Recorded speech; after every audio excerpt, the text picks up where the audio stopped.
Friends, എൻ്റെ പേര് സജാദ്. ഞങ്ങൾ ജർമ്മനി ദ്രസ്റ്റൻ സിറ്റിയിൽ സ്റ്റുഡൻറ്റ് വിസയിൽ പഠിക്കുന്നു. ഇവിടെ അത്യാവശ്യം നല്ല പാർട്ട് ടൈമും ഫുൾ ടൈമും മിനി ജോബ് ഓപ്പർച്യൂണിറ്റീസ് ഉണ്ട്. സ്റ്റുഡൻസിനായാലും അല്ലാത്തവർക്കായി അത്യാവശ്യം നല്ല ഓപ്പർച്യൂണിറ്റി ഉണ്ട്. പിന്നെ നമുക്ക് അതുകൊണ്ട് നമ്മുടെ എക്സ്പെൻസൊക്കെ മീറ്റ് ചെയ്താൽ പോകാൻ പറ്റും. പഠിക്കുന്നതിൻ്റെ ഒപ്പം നമുക്ക് ജോലി ചെയ്തും നമുക്ക് നമ്മുടെ ലോണൊക്കെ റീപേ ചെയ്യാൻ പറ്റും വിത്തിൻ 1 or 2 years.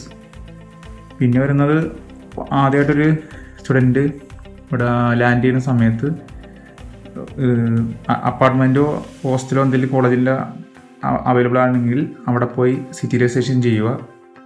പിന്നെ bank account, sim, tax number, social security number, ഇങ്ങനത്തെ കുറച്ച് കാര്യങ്ങൾ നമ്മൾ ചെയ്യണം. നമുക്ക് ആദ്യം അതിനെപ്പറ്റി ഒരു ഐഡിയ ഉണ്ടാവില്ല. നമുക്ക് ഹെൽപ്പ് ചെയ്യാൻ ഇവിടെ ഇന്ത്യൻ അസോസിയേഷൻ, മലയാളി അസോസിയേഷൻ അങ്ങനെ കുറച്ച് പേരുണ്ടാകും. പിന്നെ നമുക്ക് നമ്മുടെ ക്ലാസ്സിലെ ഫ്രണ്ട്സായാലും നമ്മളെ ഹെൽപ്പ് ചെയ്യും.